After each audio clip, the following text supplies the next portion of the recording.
C'est bon, ça marche? C'est bon. Mercredi prochain.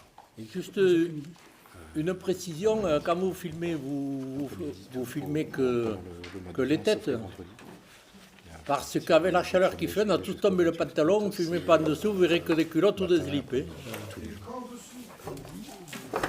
Non, pardon, restons sérieux. C'est pas enregistré là? Là, on n'a pas démarré. Ça fera un bêtisier. Attends. Pardon, on va arrêter là.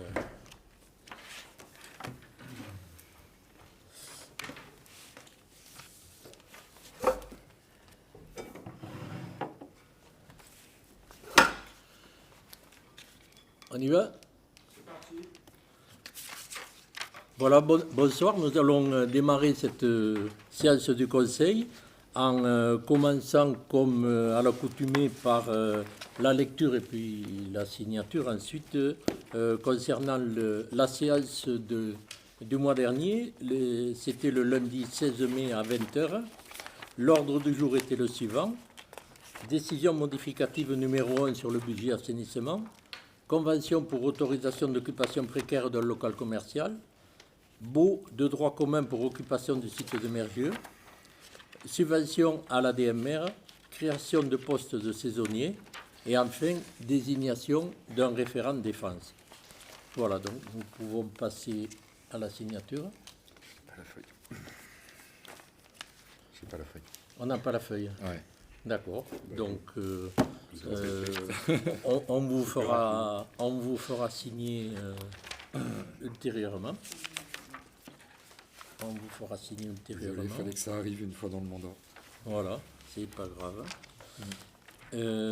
Voilà, concernant. Donc, j'ouvre la séance du conseil municipal de ce vendredi 17 juin.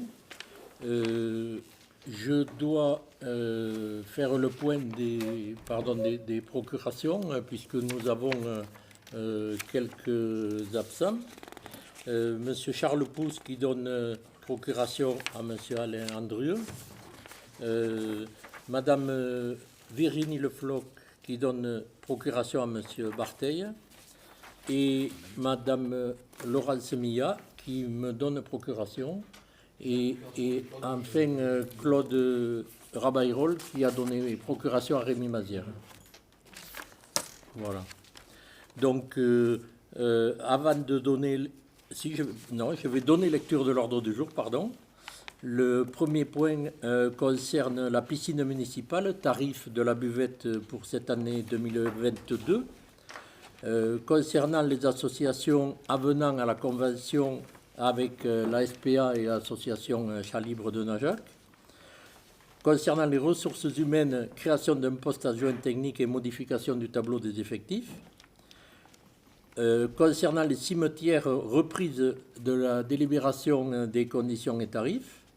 Concernant le camping et base de pleine nature, 2 points, accompagnement pro-tourisme à l'élaboration de l'appel à candidature et lancement de l'appel à candidature pour exploitation du site. Sur le plan culture, conditions et tarifs des expositions à la bibliothèque.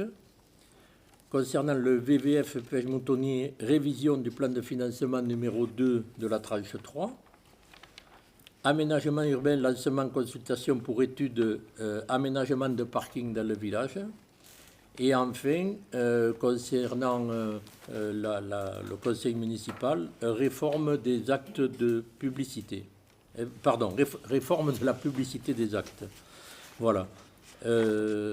Qui veut bien être secrétaire de séance pour ce coup-ci? Il faut quelqu'un, il faut un volontaire. Fabrice, je te remercie. Donc, pour les tarifs de la buvette à la piscine municipale, je laisse la parole à Nicolas qui va nous le présenter. Pardon. Donc, comme chaque année, vous est demandé de délibérer sur les tarifs de la piscine municipale, comme chaque année à la même époque. Donc, vous avez sous les yeux les nouveaux tarifs qui vous sont proposés cette année.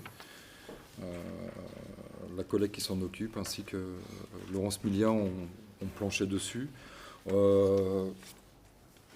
Qu'est-ce qu'on peut dire en tant que nouveauté? Il y a un article non alimentaire qui sera vendu cette année. Il est proposé de vendre des maillots de bain uniquement en cas de dépannage pour les gens qui n'auront pas de maillot de bain, vu que les shorts ne sont pas autorisés. Donc vous l'avez tout en bas de la page.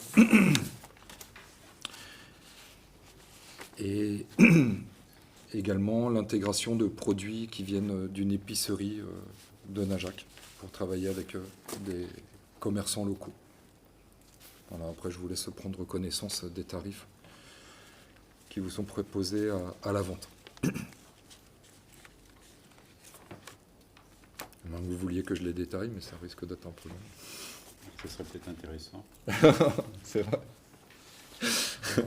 Tout le monde a l'affiche, je n'ai pas dit que c'est bon. Hein.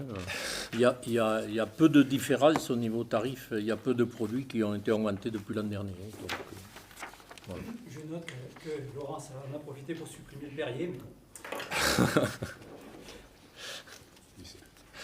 Petite question. Voilà. Est-ce qu'il y a Ils sont des floqués ou quelque chose, Najac, ou ils sont unis, ou on met quelque chose dessus Normalement, ils ne sont pas floqués. Non. La collègue les achète, elle achète des maillots de bain. Je ne peux pas vous dire le fournisseur. Mais c'est vraiment de toute façon pour dépanner, si vous voulez, parce que s'il y a des gens qui viennent, comme c'est arrivé souvent, qui viennent d'assez loin notamment, et qui se trouvent coincés pour ne pas pouvoir se baigner, voilà, ça évite aussi pas mal de conflits aussi. Ouais. C'est une demande qu'on avait de la part des maîtres nageurs et des accompagnants. Voilà, donc s'il n'y a pas de questions, je mets au vote qui est pour l'approbation de ces tarifs, qui approuve ces tarifs. Je vous remercie. Le deuxième point concerne l'avenant à la convention de la SPA Chat Libre de Najac, et Alain nous le présente. Oui, donc moi j'ai reçu un courrier de la présidente de Chat Libre concernant un secteur précis de Najac où il y a énormément de chattes et de chats. Donc c'est un dessin. Il y a 30 chattes exactement et 17 chats. Donc à l'heure actuelle, l'association Chat Libre a utilisé déjà 14 des bons de la SPA et de la mairie pour les stérilisations. Et donc là, il serait nécessaire pour ce site de faire un avenant pour 10 bons de plus, ce qui coûterait à la mairie 500 €.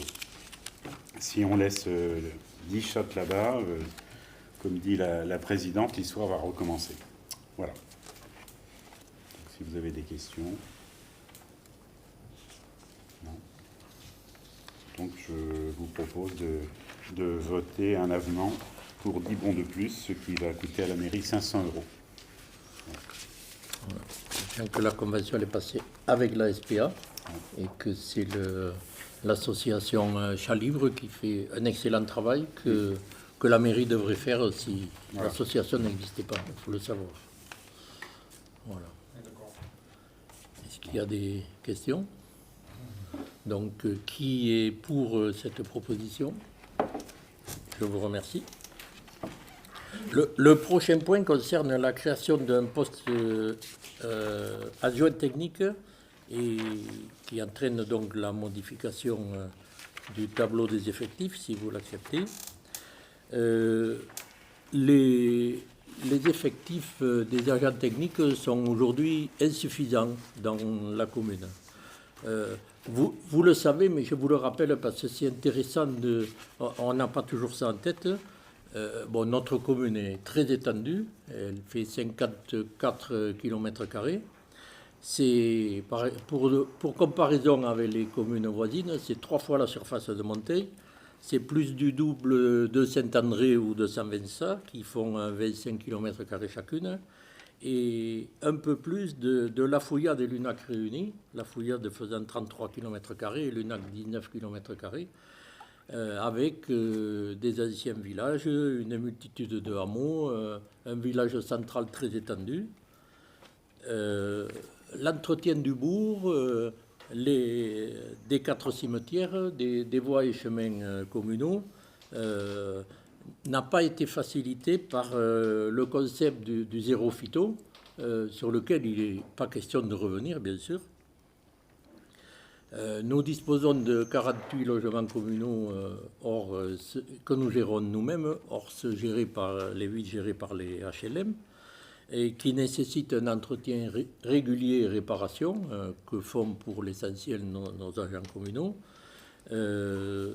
Nous avons de nombreuses salles qui sont prêtées, louées, qui sont bien remplies et qui nécessitent un entretien régulier et une veille technique aussi régulière.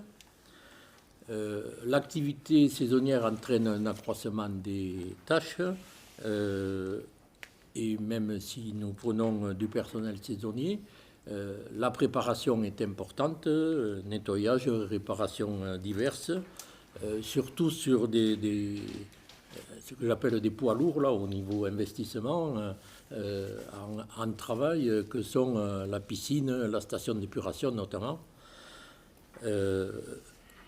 Alors, nous faisons appel aux entreprises extérieures, nous ne nous en privons pas. Ça représente d'ailleurs un budget annuel conséquent, mais ça ne suffit pas. Notre équipe technique est composée de 3 agents d'entretien, plus 2 agents plus spécialisés, l'un en menuiserie, l'autre en électricité. C'est un peu réducteur, ils m'en excuseront, par rapport à leur fonction. Si nous remontons en arrière, nous avions un emploi de plus qui n'a pas été remplacé. Bon, certaines heures ont été dispatchées sur 2 agents qui ont pris du temps hebdomadaire supplémentaire. Mais aujourd'hui, nous sommes en déficit d'heures avec des répercussions sur l'activité du service et les conditions de travail des agents. Donc, pour toutes ces raisons, je vous propose qu'on crée un emploi permanent pour un poste que nous avons bien identifié, sur lequel nous avons bien travaillé, qui sera un poste de jardinier avec une polyvalence en petite maçonnerie et autres spécialités. Voilà, donc si nous décidons cela, il faudra bien sûr lancer un appel à recrutement. Et nous envisageons cela à partir du mois d'octobre, date à laquelle le contrat de l'agent que nous avions pris là pour 5 mois va se terminer. C'est pas un plus. Voilà. Et le financement est tout à fait possible et équilibré dans le budget que nous avions voté au mois d'avril. Voilà. Je ne sais pas si vous avez des questions spécifiques par rapport à ça. Quand on a abordé le sujet, je crois que c'est l'avant-dernier conseil ou un peu avant. Personnellement, moi je reste persuadé que faire sous-traiter aux entreprises najacoises, c'est possible. Après, voilà, je trouve il y a une personne en moins, un poste.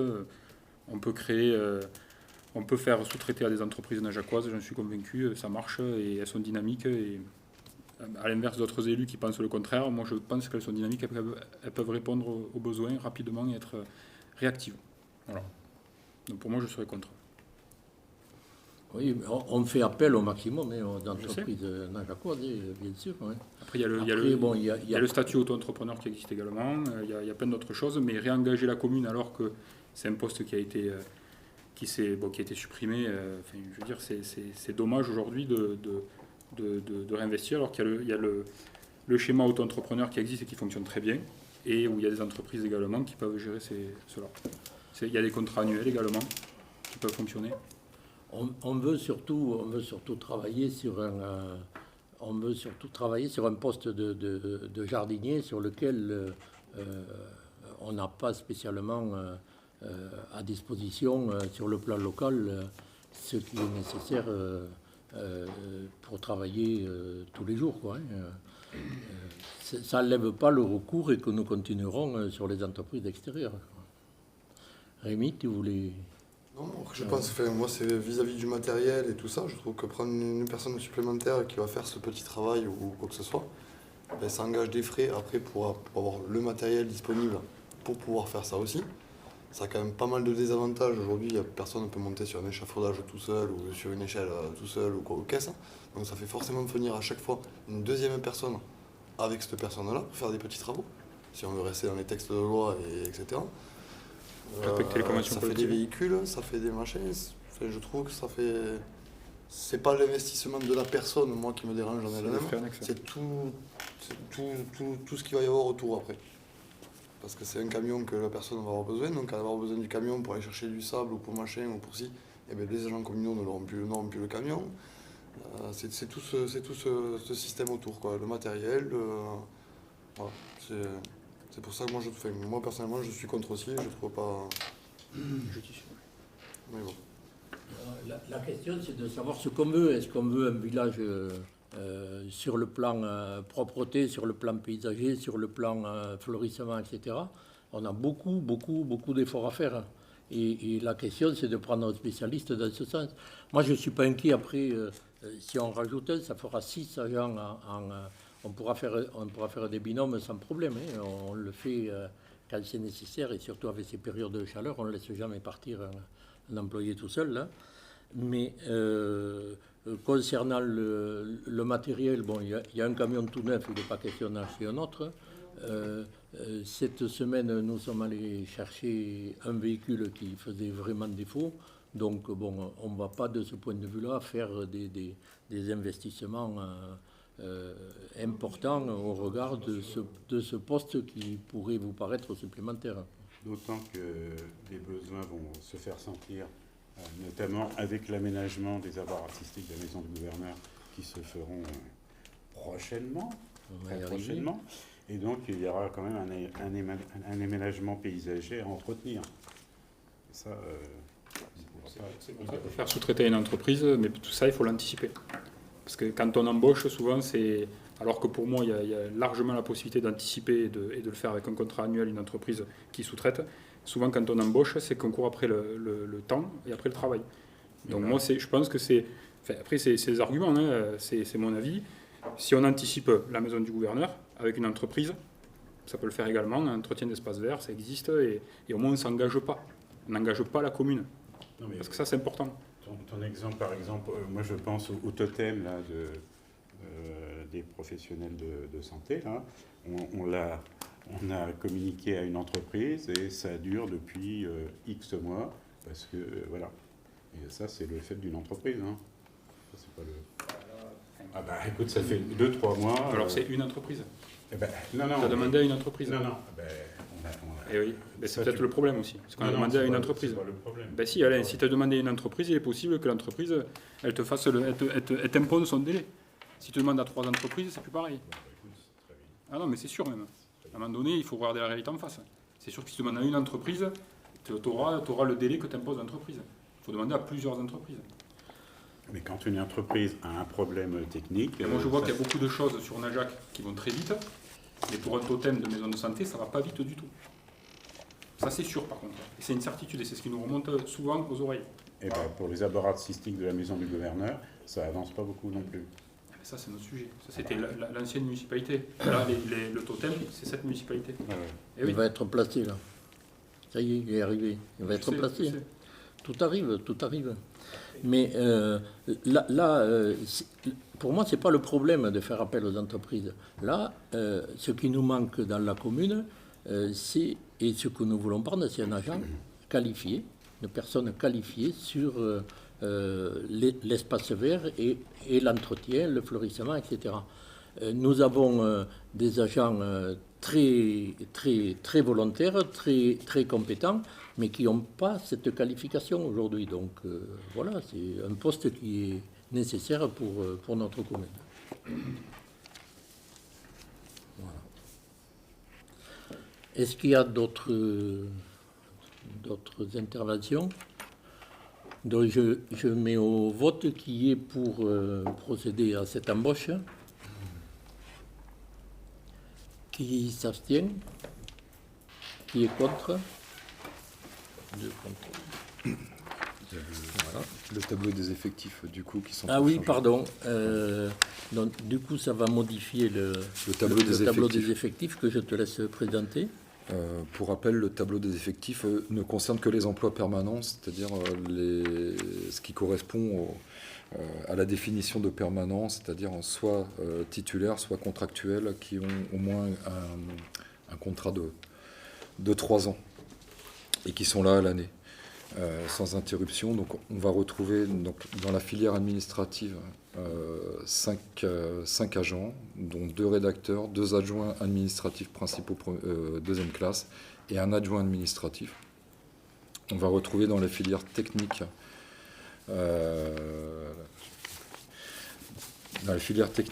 un adjoint technique principal première classe et donc 7 adjoints techniques.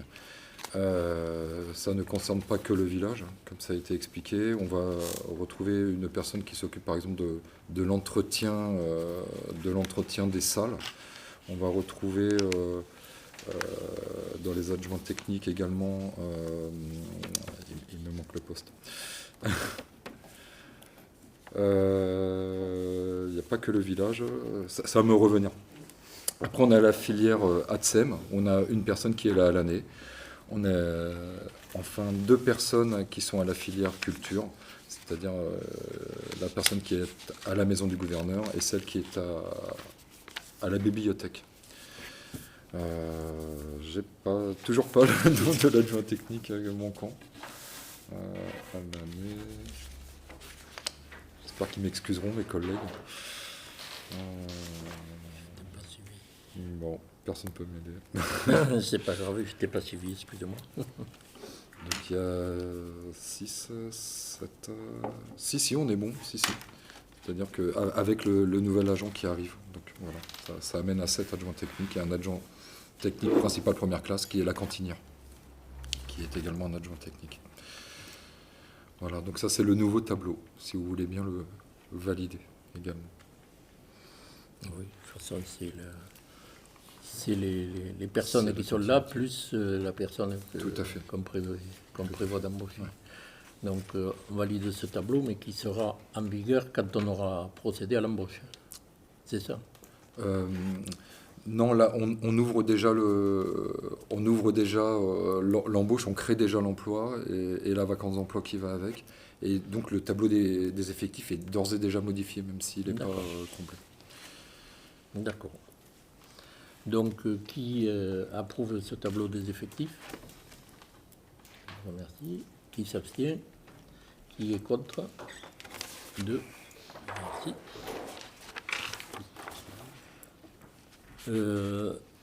Nous parlons maintenant de la reprise concernant les cimetières, la délibération concernant les conditions et tarifs. Alain, tu nous le présentes, s'il te plaît? Alors, 4 cimetières sont affectés aux inhumations dans l'étendue du territoire de la commune de Najac. Le cimetière de Najac, le cimetière de Mazerolles, le cimetière de la Salvetat-d'Icare, le cimetière de Villevert et un 5e cimetière désaffecté faisant partie du patrimoine de la commune pour lequel elle est en charge de l'entretien, la Salvetat-d'Icare. Les travaux d'entretien et d'amélioration des cimetières qui ont été réalisés et le coût des fournitures et des services apportés justifient de procéder à une révision du tarif des prestations pour ces cimetières. À titre de rappel, au cours de ces 3 dernières années, divers travaux ont été réalisés. Reprise de concession, création d'un ossuaire, surcroît d'entretien suite à l'engagement zéro phyto, remise en état, voire réédification partielle de murs de clôture, diverses réparations d'entretien courant. Les reprises de concession ont été et seront réalisées dans le strict respect des procédures définies par le Code général des collectivités territoriales. Elles génèrent pour la commune des dépenses.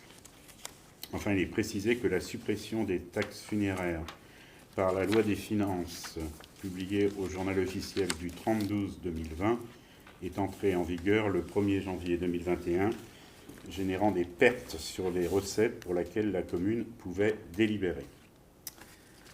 Vu le Code général des collectivités territoriales, notamment l'article L 2223 alinéa 1 et suivant, considérant que les tarifs proposés prennent en charge en compte les dépenses devant être supportées par la commune, notamment des dépenses d'entretien, d'exhumation, de récupération des restes mortels pour crémation ou dépôt dans l'ossuaire, de dépose des monuments par une entreprise privée spécialisée, mais aussi tous les travaux devant être réalisés préalablement à la revente de la concession. Il est de notre devoir d'anticiper le devenir de ces lieux de repos de nos chers disparus. Et dans le cadre de cette restructuration, il ne sera plus attribué de concession perpétuelle, sans préjudice toutefois pour celles déjà attribuées.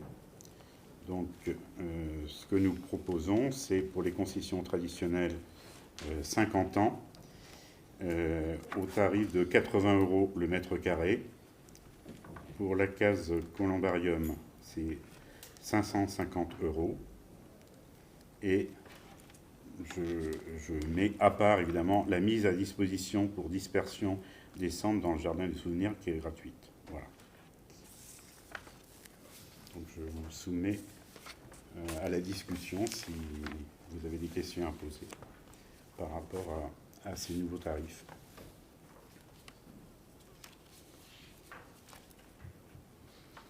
Des questions, non.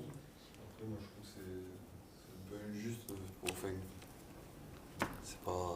Voilà, il y a des gens qui ont des concessions à vie, d'autres qui n'en ont pas. Alors, c'est vrai que ça me fait un peu... Je trouve que c'est pas... L'équilibre n'est pas forcément top, mais bon. Donc ça, c'est aussi des précisions et des conseils qui ont été distillés par M.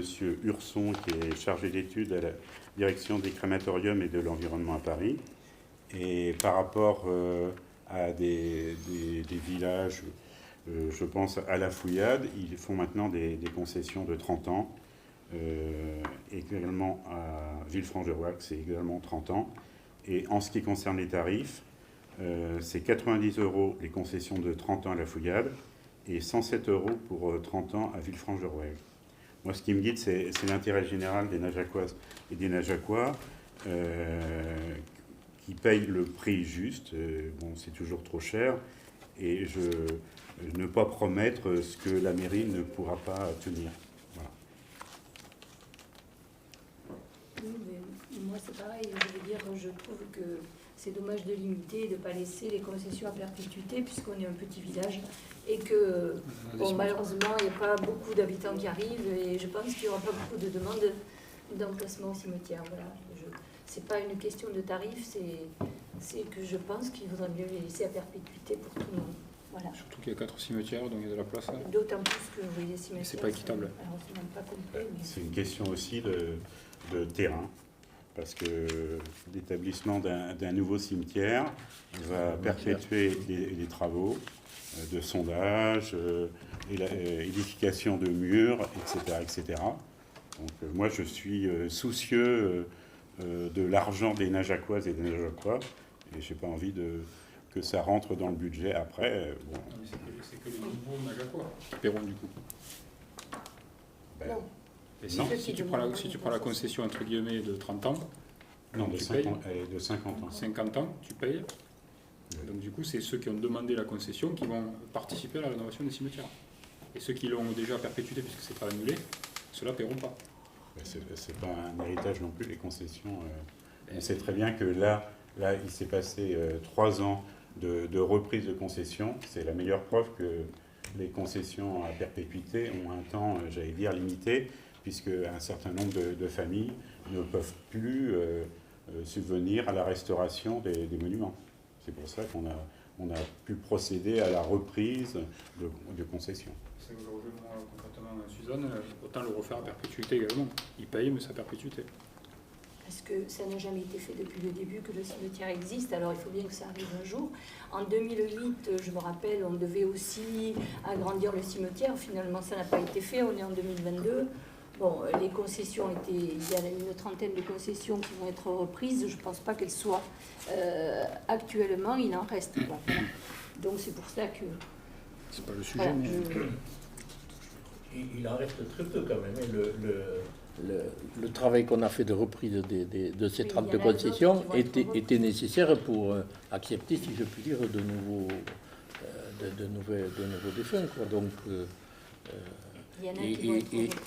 et bon, nous l'avons laissé sur 2 ans, ça nous a coûté près de 70 000 euros. Oui, mais ça n'a jamais coûté. Alors effectivement, un jour ça arrive et ça tombe là maintenant, mais bon, après, ça ne changera rien les 50 ans parce que de toute façon, ça ne fera pas rentrer de l'argent dans la commune de suite. Après que les concessions changent de tarif, effectivement, par rapport à la reprise, ça on peut le comprendre. Mais bon, voilà. Je suis pour Thomas. Est-ce qu'il y a d'autres interventions?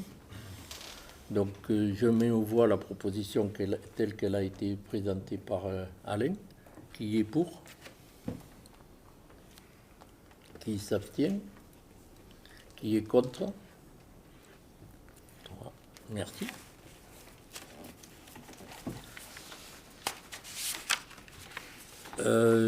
Suzanne va nous présenter l'accompagnement par ProTourisme sur la base de pleine nature pour l'élaboration d'un appel à candidature.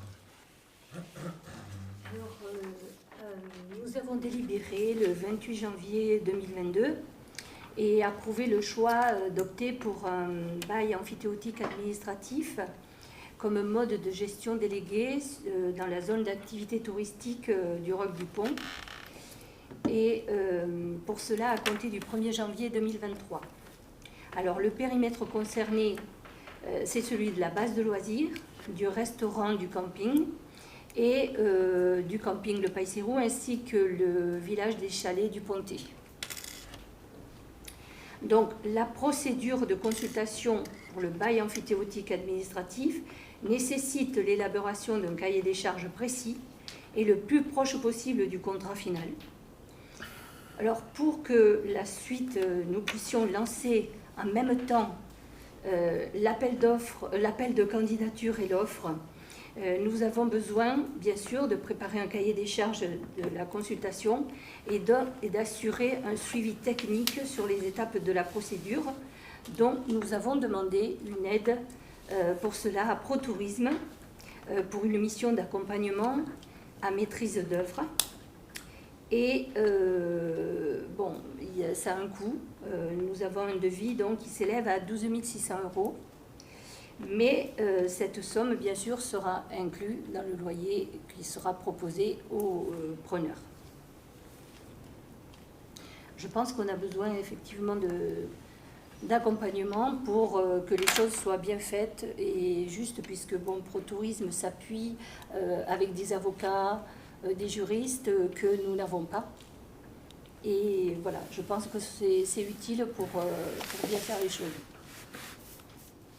Je ne sais pas si Gilbert, tu veux rajouter quelque chose? Non, tu as tout dit. Effectivement, il faut que nous nous fassions aider pour ce genre de documents que nous ne pouvons pas rédiger nous-mêmes. Même notre notaire habituel est un peu en difficulté sur ce point s'agissant de droit administratif. Donc, effectivement, on n'a pas d'autre solution que d'avoir recours à une société comme ProTourisme qui maîtrise ce genre de choses. Voilà. Est-ce que vous avez des questions? Non. Donc, je mets aux voix cette proposition. Qui est pour? Je vous remercie. Alors, le prochain point à l'ordre du jour, j'avais mis lancement de l'appel à candidature pour exploitation du site. effectivement, nous n'en sommes pas encore là, puisque l'étude n'est pas faite. Et je vous demande de m'excuser d'avoir mis ce point à l'ordre du jour. Je suis allé un peu vite en besogne. Nous allons passer au point suivant, aux conditions et tarifs des expositions à la bibliothèque, et c'est Alain qui nous le présente. Oui, les conditions que j'estime nécessaires pour pouvoir disposer de la salle d'exposition de la bibliothèque municipale. Ce seront donc des expositions à vocation artistique, culturelle ou patrimoniale. La demande sera adressée à la bibliothécaire de Najac et devra être validée par le comité d'organisation des expositions, composé de l'élu en charge des affaires culturelles et des bibliothécaires qu'il aura désignés. Le preneur se chargera de l'installation et la désinstallation de l'exposition, ainsi que des permanences assurées en dehors des heures d'ouverture de la bibliothèque. La durée de l'exposition n'excédera pas 2 semaines. La salle d'exposition ne pourra être mise à disposition du preneur que s'il est abonné à la bibliothèque. Il convient donc de s'acquitter préalablement de l'adhésion à la bibliothèque pour en bénéficier, et cela à titre gratuit. Une même personne ne pourra pas bénéficier de la mise à disposition de la salle d'exposition plus de 2 fois dans la même année civile. Donc voilà les conditions de location de la salle d'exposition de la bibliothèque municipale que je vous expose. Et ça reprend par conséquent la délibération numéro 82-2020 du 15 octobre 2020 qu'il convient de modifier en ces termes. Bibliothèque, salle d'exposition qui était de 50 € la semaine, remplacée, annulée par bibliothèque, salle d'exposition uniquement pour les adhérents de la bibliothèque gratuite. Voilà. Est-ce que vous avez des questions? Il y a des questions. Bon, c'est une correction qu'il est nécessaire de faire. Donc, voilà. Qui est pour cette proposition, telle que proposée? Je vous remercie.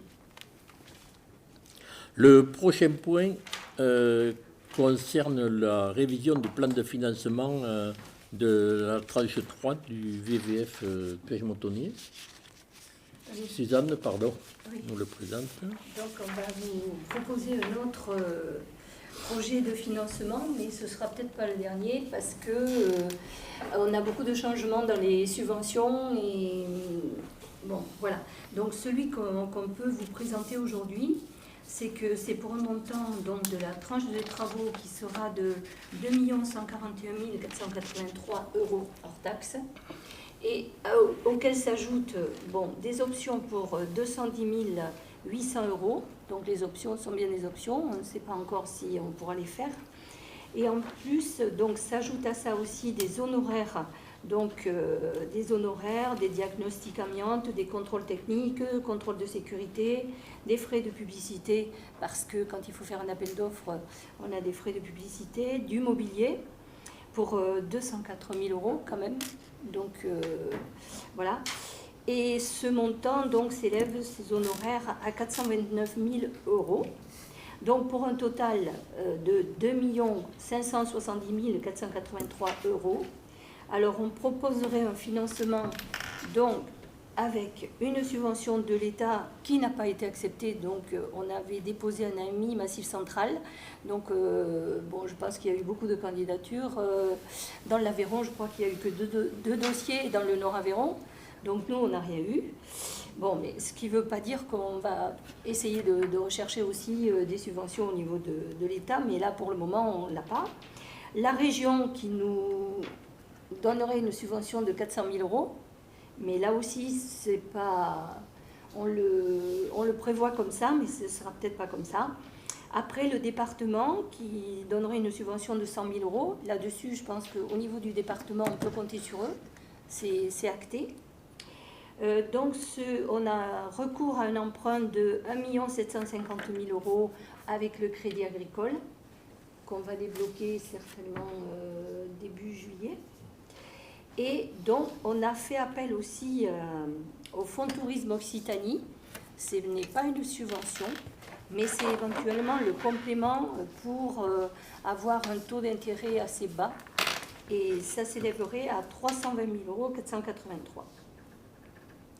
Donc voilà le plan de financement qu'on peut proposer pour la totalité des travaux.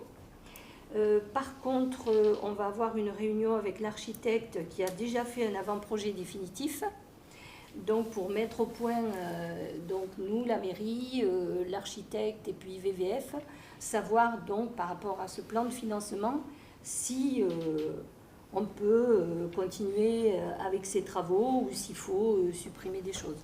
Bien que VVF a essayé de faire au minimum, mais vous savez très bien que les entreprises, les travaux, les matériaux, tout augmente et que voilà, c'est un peu compliqué.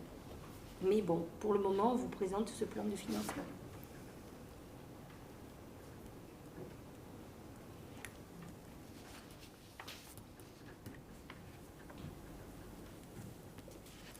Je ne sais pas si... Est-ce qu'il y a des questions? Si, comme disait Suzanne, c'est peut-être pas le dernier plan modificatif qu'on vous demande, puisque nous sommes en train de jongler au niveau des subventions. Et c'est vrai que c'est toujours difficile avec cet aspect hypothétique des subventions. On lance des plans de financement avec une perspective et une volonté, bien entendu, mais comme ce n'est pas nous qui décidons, nous sommes amenés à revoir régulièrement les choses. Il faut toujours adapter. C'est un suivi régulier là, sur lequel, et qui demande beaucoup de travail. Voilà, donc s'il n'y a pas de questions, je mets au vote ce nouveau plan de financement. Qui est pour? Qui s'abstient? 2. Donc pas de contre. Je vous remercie. Le prochain point concerne le lancement de consultation pour étude aménagement des parkings dans le village. Alors, lors de l'élaboration de l'ordre du jour, je n'avais pas tous les éléments sur ce sujet-là et j'ai voulu écrire ce point quand même parce que je vais vous dire pourquoi il n'y a pas besoin de délibérer en fait. Mais bon, ça nous permet de donner l'information et d'en parler. Depuis notre arrivée en mairie, nous travaillons sur l'aménagement du village en général et notamment de la possibilité de création de parkings qui sont en manque important dans le village. Dès qu'il y a de grandes manifestations, on est saturé, on a des véhicules partout. Donc, je pense que, quoi qu'on fasse, on ne va pas y remédier totalement, mais nous avons besoin de travailler sur cette question. Et nous sommes aidés par le CAUE. CAUE, c'est Conseil Architecture, Urbanisme et Environnement. C'est un organisme départemental et qui nous aide et qui travaille avec nous et qui nous conseille sur ces questions-là. Alors, une préétude a été réalisée, que vous avez tous eue. Je vous ai passé cette étude par mail. Bon, aujourd'hui, c'est un document de travail et il est nécessaire de préciser quels sont les meilleurs emplacements de parking, à quel coût, quels seront les cheminements piétons sécurisés, etc., etc. Alors, en fait, il n'y a pas besoin de délibérer ce soir parce que plutôt que de prendre et de payer un cabinet extérieur, nous avons l'accord d'Aveyron Ingénierie, qui est le service du département, qui va nous faire une étude gratuite pour... D'ailleurs, cette étude est comprise sur la base de la convention qui nous lie avec Aveyron Ingénierie. Et nous allons procéder à une étude. Ils vont procéder à une étude de faisabilité fonctionnelle, technique et financière, et poursuivre par l'assistance à la passation d'un marché avec un maître d'œuvre. Voilà, donc le planning de leur étude, chiffrage et remise du rapport nous amène au printemps 2023. Donc nous pouvons lancer cette étude. On aura le temps de discuter de la question des parkings. On peut le faire dès maintenant si vous le souhaitez, mais c'est effectivement un gros travail. La topographie de Najac nous aide pas sur cette question-là. Elle est formidable ailleurs et attire beaucoup de monde et c'est très bien. Mais pour nous, c'est vraiment problématique d'arriver à trouver la création de quelques emplacements de parking supplémentaires. Voilà, donc nous allons procéder à cette étude et comme elle est gratuite, j'allais dire, je peux lancer cette étude sans votre accord, mais depuis le temps qu'on en parle, on va le faire concrètement avec Aveyron Général. Voilà. Je ne sais pas si vous avez des questions. Oui, Rémi ? Juste à souligner une chose. Parle plus fort parce que je ne t'entends pas. Une chose que je t'ai déjà expliqué. Sur l'étude du parking qui est éventuellement probable de faire au lotissement, pour l'instant, il n'y a personne qui est pour. Prenez-le en compte quand même quand vous en parlez avec des personnes qui réfléchissent pour beaucoup de choses. Mais il y a tout le lotissement, toutes les personnes qui sont concernées, qui habitent autour, il n'y a personne qui est pour. Oui, mais c'est quelque chose qu'on va prendre en compte de façon... Je vais faire le dire. On va faire l'étude sur plusieurs points. Vous avez reçu le document. Il y a plusieurs points qui sont ciblés dans le village. Et moi, je comprends tout à fait que ça n'enchante pas les gens d'avoir des voitures. On ne les mettra pas sous les maisons. Hein. Tu nous dis sous le lotissement. C'est pas sur ça, c'est même pour le trafic qu'il va y avoir sur la route, etc. Le problème, c'est que nous avons besoin de parking pour que les gens puissent se garer en toute sécurité et rejoindre le village en sécurité aussi. Et nous sommes preneurs de toutes les propositions que vous pourriez faire aussi pour... Le dossier vous a été communiqué. Le dossier vous a été communiqué. Non, mais c'est un premier jet. Et toutes les propositions... C'est un premier jet, Gilbert. C'est une étude. Voilà. Il n'y a pas d'engagement jusqu'à présent. Pas du tout. Pas du tout. C'est ce qu'il faut dire. Pas du tout. Pas du tout. Voilà. Donc, l'étude va être menée. J'entends ce que tu dis, effectivement. Et on va y travailler.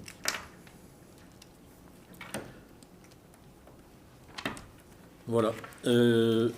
S'il n'y a pas d'autres questions, je passe au prochain point concernant la réforme de la publicité des actes administratifs. Alors, je vais essayer d'être le plus précis possible et le plus exhaustif. S'agissant de la réforme des actes administratifs qui va rentrer en vigueur au 1er juillet. Alors, il y a deux types d'actes administratifs. Les actes individuels, notamment les arrêtés qui s'appliquent à une personne donnée, par exemple les permissions de voirie ou d'urbanisme, etc. Et ensuite, les actes réglementaires, tous les autres en quelque sorte, les délibérations, les arrêtés de police, etc., qui s'appliquent indistinctement à plusieurs personnes ou à une collectivité.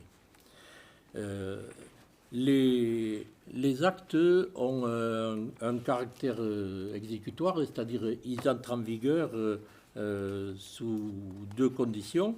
Un, c'est d'être porté à la connaissance des intéressés par affichage ou notification, et ensuite d'être transmis au contrôle de légalité pour ceux qui doivent l'être. Par exemple, les délibérations sont envoyées en préfecture pour le contrôle de légalité. Les arrêtés municipaux de circulation, par exemple, ou de stationnement ne le sont pas. Alors, s'agissant donc de la réforme de la publicité des actes administratifs, l'obligation est faite pour les communes de plus de 3500 habitants de publier les actes sous forme électronique. Donc cette obligation n'est pas faite en AJAC, mais il faut savoir que si on ne décide pas quelque chose aujourd'hui, on peut décider ça ou autre chose, cette obligation s'impose d'office à nous dès le 1er juillet. Il faut savoir aussi que le Conseil, moi je vous proposerai de prendre une décision aujourd'hui, mais le Conseil pourra décider de changer à tout moment la donne, de changer les conditions. Voilà. Alors, il n'est pas... excusez-moi. Oui, par contre, la décision que nous allons prendre aujourd'hui devra s'imposer et va être applicable. Alors, il y a 3 options pour la publicité des actes, soit par affichage, soit par papier tenu à la disposition du public, soit sous forme numérique. Ensuite, il y a une obligation que nous n'avions pas jusqu'à présent, c'est de rédiger un procès-verbal de séance. Nous avions l'habitude de rédiger un compte-rendu que nous formulions, j'allais dire, sans cadrage bien précis. Aujourd'hui, le procès-verbal va nécessiter de préciser bien des choses, notamment, par exemple, y compris les noms des personnes qui votent pour, qui votent contre, qui s'abstiennent, etc. Voilà. Alors, ce procès-verbal, il devra être arrêté au commencement de la séance suivante, comme nous faisions précédemment, là, et sera signé uniquement par le maire et les secrétaires des séances. On fera pas le tour comme nous faisons actuellement, là. Il y a une autre obligation qui nous est imposée, c'est d'afficher la liste des délibérations examinées en conseil municipal. Mais bon, ça, j'allais dire, c'est plutôt, ce sera le travail de Nicolas, c'est plus administratif. Et ensuite, nous n'aurons pas...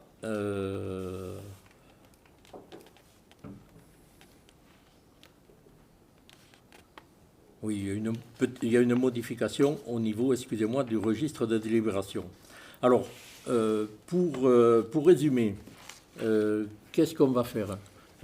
Moi, ce que je vous propose, c'est que nous adoptions le principe, à partir du 1er juillet, que nous adoptions le principe de l'élaboration d'un procès-verbal, alors, qui puisqu'il est plus complet, tiendra lieu de compte rendu comme nous faisions aujourd'hui, parce que c'est une obligation dans ce procès-verbal, que nous publions comme maintenant ce compte rendu dans le temps imparti sur le site internet, mais je vous propose aussi que nous gardions quand même un support papier qui sera en mairie à disposition des personnes qui pourront le consulter, dans la mesure où tout le monde n'a pas internet et que ces gens-là ont le droit d'avoir accès à ce document. Et bien sûr, puisque c'est obligatoire, que nous affichions la liste des délibérations. Et je disais, c'est Nicolas qui se chargera de ça. Voilà. Alors, je ne sais pas si j'ai été très clair, c'est peut-être pas le cas, excusez-moi. Mais voilà. Donc, compte rendu, un compte rendu au lieu d'un procès-verbal, compte rendu plus précis. Publication donc sur le site internet et support papier en mairie et consultable, et affichage de la liste des délibérations. J'ai rien oublié, Nicolas, je parle sous ton contrôle. Oui. Oui, il a inversé. Oui, Le procès verbal à la place du compte rendu. J'ai dit l'inverse, excusez-moi. C'est ça. C'est quasiment la même chose, mais je reviendrai, je vous enverrai des mails à tous pour vous expliquer un petit peu la forme de, Mais la de tout liste ça. des délibérations, c'était déjà affiché, non? Alors, il n'y avait pas la liste, c'était les délibérations elles-mêmes. Là, Là, il faudra la rajouter une liste, en plus des délibérations. Bon, S'assurer qu'elles on s'y sont pliera. Les délibérations ne seront plus affichées comme elles l'étaient. Alors, là, ce qui vous est proposé ce soir, c'est de choisir ce qui donnera départ à rendre l'acte exécutoire. Donc, il y a 3 modes, comme l'a précisé Monsieur le maire. C'est l'affichage, c'est la consultation sur papier, donc dans les registres, et c'est sur Internet, support numérique.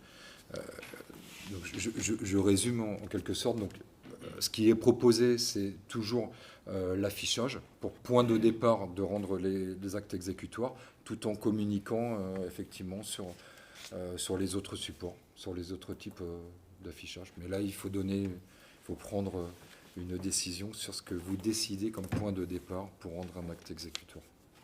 Voilà. Beaucoup de bruit pour pas grand-chose.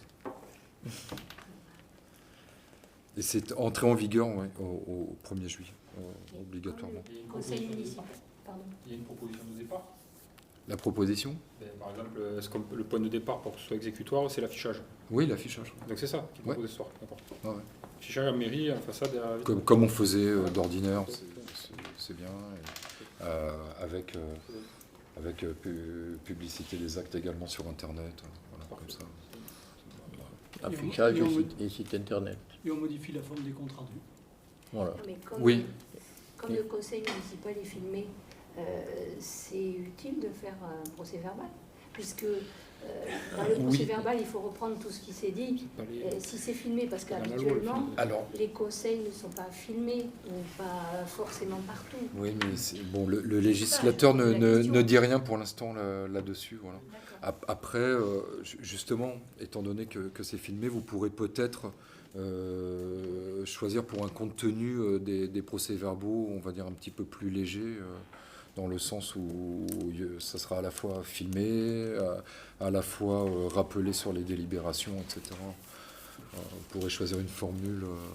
Le conseil municipal est encore maître du format du contenu qui pourra apparaître dans les procès-verbaux. Voilà, avec effectivement des champs obligatoires que je vous rappellerai à tous.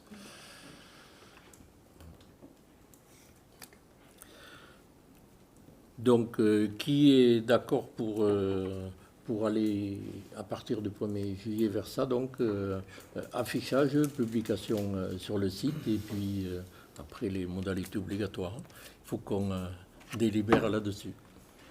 Je vous remercie. Voilà, nous avons terminé cette séance du Conseil. Nous allons passer à quelques séries d'informations diverses. Je pense que Jean-Régis, tu voulais intervenir. J'ai 3 informations à donner. Tout d'abord, sur l'ouverture de la piscine, là je remplace Laurence pour cette information. Donc la piscine va être ouverte à compter du 22 juin prochain, du mercredi 22 juin prochain, les après-midi, sauf le vendredi. Et à partir du 1er juillet, elle sera ouverte tous les jours aux horaires habituels, et ce jusqu'au 28 août. On a pu bénéficier une journée de la piscine du VVF. C'est une expérience intéressante, et cette expérience sera renouvelée en septembre prochain. Ça, c'est pour la piscine. Ensuite, on voulait donner un grand merci aux près de 40 bénévoles qui se sont mobilisés samedi dernier pour la journée des chemins. Alors, merci à toutes et à tous. Merci, entre autres, aux motards bûcherons qui nous ont rendu bien service. Et puis, merci aussi à nos partenaires. Alors, on a eu, bien sûr, la mairie qui a offert une partie du repas, VVF qui a offert l'autre partie, puisqu'ils sont utilisateurs des chemins, Loustal pour le café, la boulangerie d'Elmure pour la foisse. Et donc, c'est une opération qu'on va essayer de reprendre en septembre-octobre pour avoir des chemins parfaits pour cet automne. Voilà. Ensuite, dernière chose, eh bien, demain, vous êtes toutes et tous invités à l'inauguration à 18h du musée du Vieux-Najac, qui aura lieu sur la place. Et vous verrez le travail qui a été fait par Jean Allègre et toute l'équipe de bénévoles. C'est assez remarquable. Donc, demain, 18h, sur la place, au soleil. D'accord. Alain ? Alors, le 21 juin à 18h, vous êtes tous invités à aller voir le groupe Calsap à 18h, donc, qui va interpréter les poèmes de Jean Baudou avec Francis Alette, Jean-Claude Blanc et Christian Sépulcre. Voilà. D'accord. Merci. Moi, je voulais donner l'information. Vous avez dû voir passer dans le village toute une troupe de jeunes. C'est les jeunes qui participent à la session du SNU, le Service National Universel. Et ils sont 104 qui sont à la base Gérard Castella, au bas du village, là, depuis la semaine dernière, et pour 12 jours au total. En début de semaine, lundi, nous avons, avec monsieur le président des anciens combattants, nous leur avons remis dans la cour de la forteresse la casquette et leur habit, j'allais dire. Et d'ailleurs, demain, 18 juin, dans le cadre de la commémoration de l'appel du 18 juin, il y aura avec ces jeunes un dépôt de gerbes au monument aux morts à 10h. J'invite toutes les personnes qui peuvent à y participer. Le service national universel est proposé aux jeunes entre 17 et 20 ans pour une semaine. Leur objectif, c'est d'avoir une formation civique et citoyenne. Donc, nous sommes très heureux que le site de la base de plein air ait été choisi pour le mois de juin. Et notre groupe reviendra au mois de juillet. On ne connaît pas encore le nombre, mais c'est très bien pour la vie, l'apport dans le village, etc. Vous avez vu le même jour d'ailleurs que nous avions cette initiative donc pour le SNU à la forteresse. Vous avez dû voir une superbe exposition de plus de 100 véhicules Bugatti sur la place, sur l'esplanade Hubert Bouissière.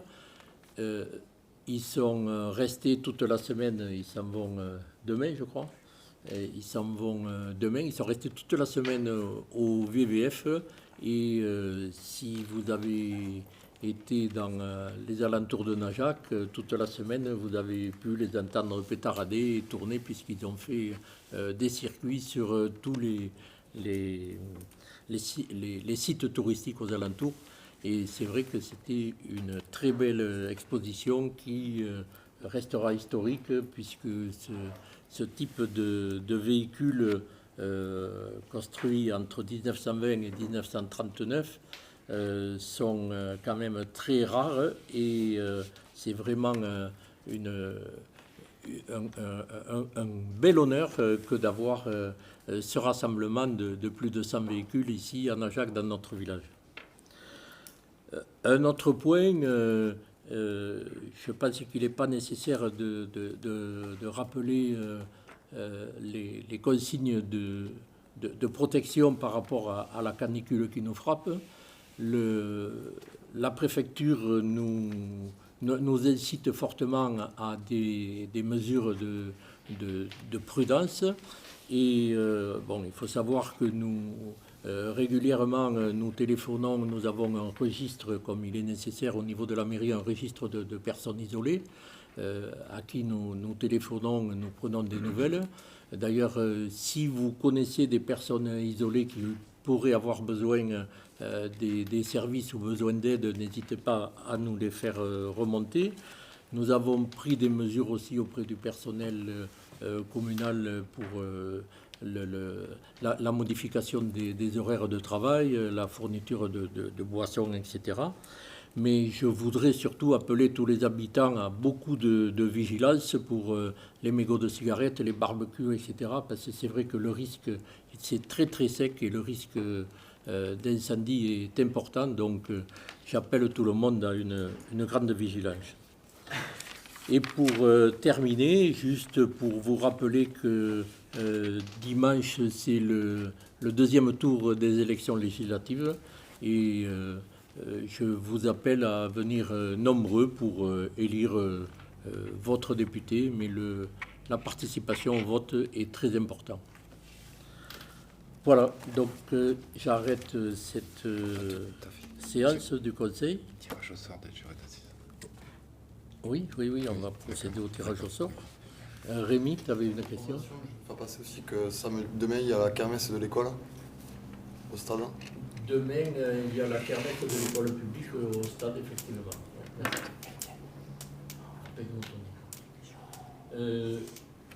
Les informations diverses sont terminées.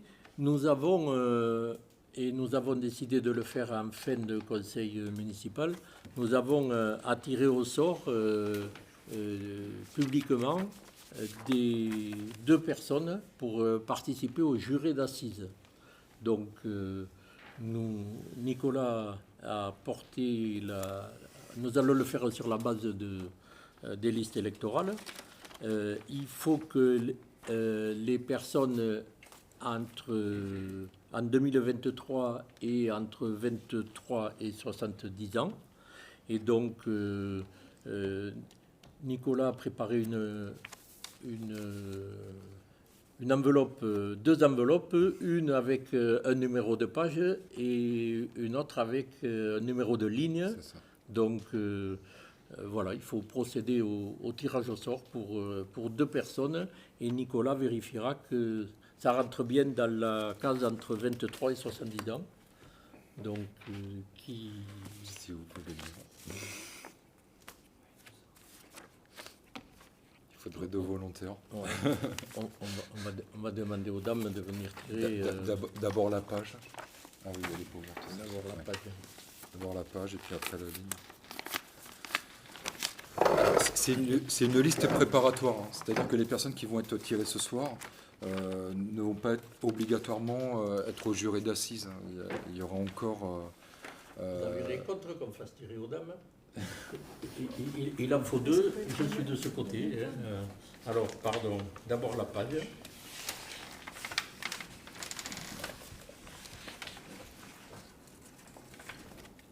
Je passe au contrôle de quelqu'un. On donne 18. Page 18. Et la ligne.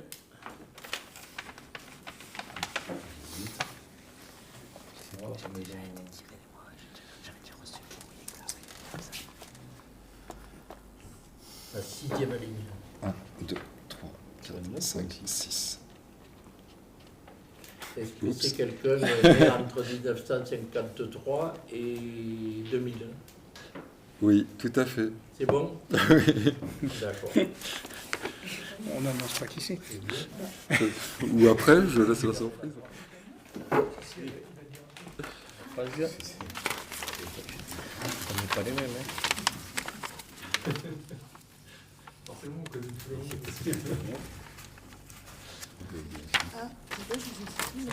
Page 51.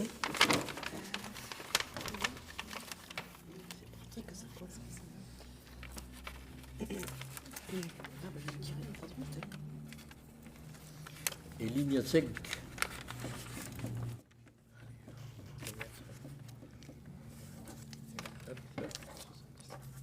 Oui, c'est pas bon, cette personne a plus de 70 ans. C'est pas bon? Non. D'accord. Sur une autre Donc, ligne. on retire les 2. Hop. Pardon. C'est la page, oui. « 55. Donc page 55.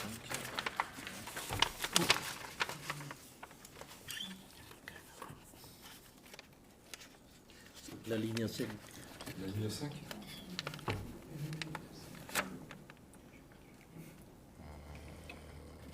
Plus de 70 ans aussi.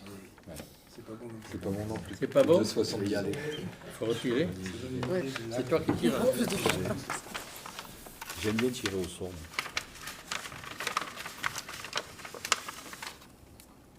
Ah, c'est laquelle enveloppe qui m'a- Là c'est pour la Page 8. C'est pour la page.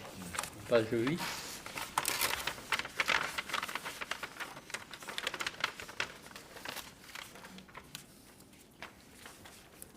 C'est un 9 ou un 6? C'est un 9 ou un 6? J'ai mis un petit trait normalement. C'est un 9 alors. C'est un 9. 1, 2, 3, 4, 5, 6, 7, 8, 9. On est bon. Bon, je vais annoncer, vu que ça doit être public, je vais bon oui, je vais annoncer le nom des personnes qui ont été tirées au sort du coup. D'accord.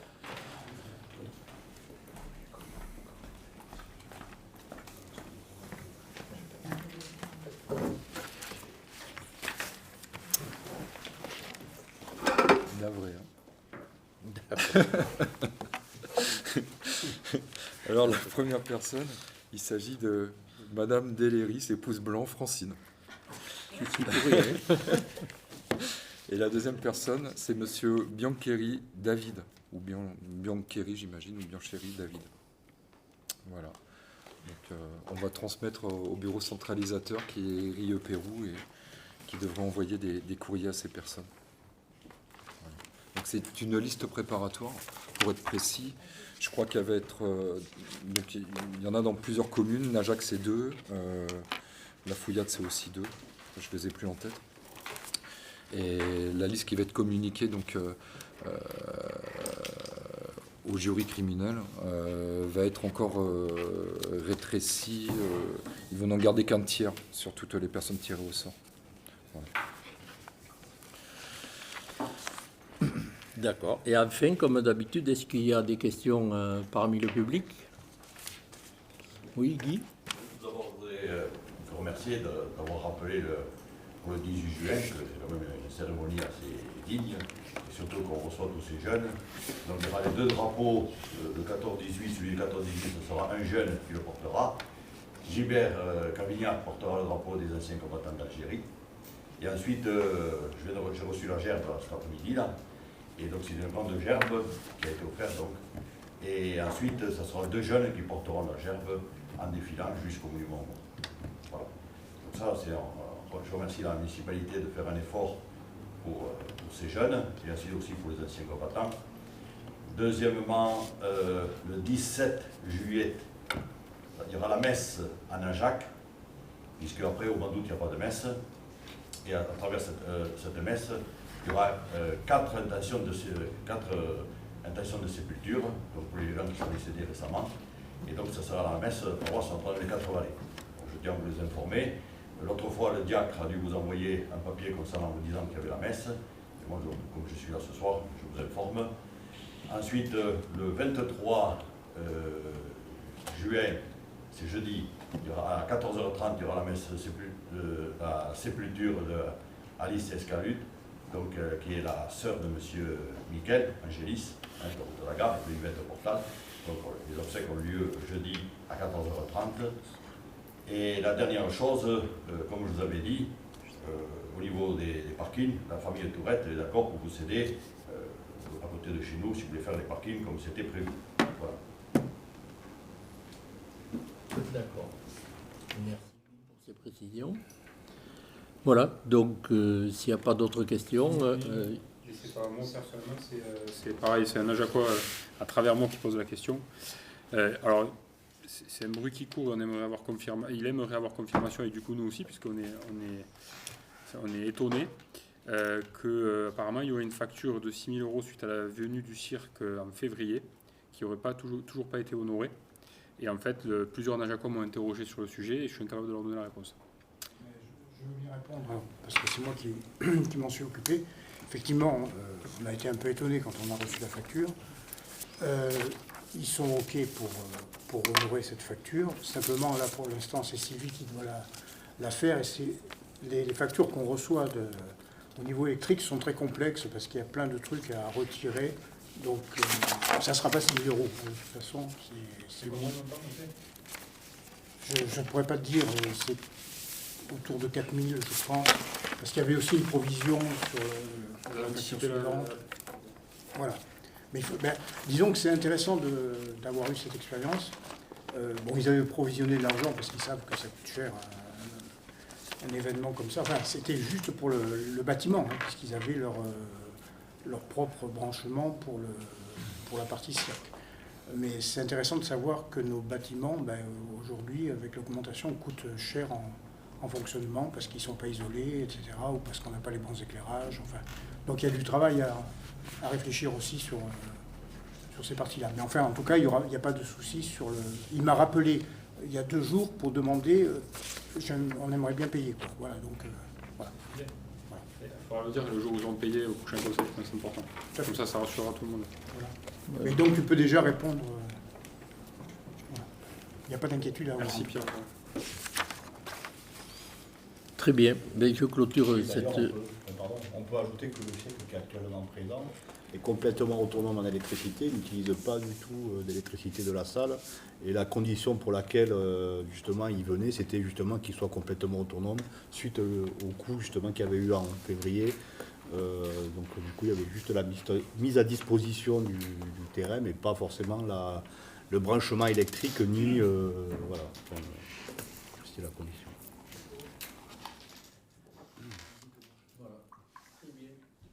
Je vous remercie. Merci à ceux qui travaillent à filmer nos séances et je vous dis au mois prochain.